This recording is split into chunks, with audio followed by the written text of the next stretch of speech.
bateri phone ni dah nak penuh guys, dia akan eject sendiri.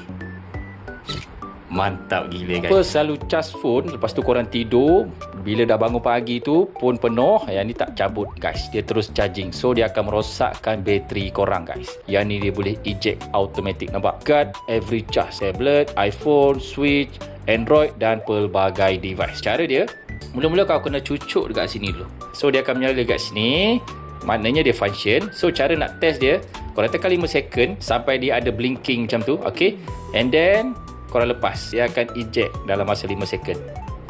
Nampak? So korang dah boleh plug in dekat korang punya phone. Korang charge sambil tidur, bila phone korang dah penuh, dia akan eject automatic.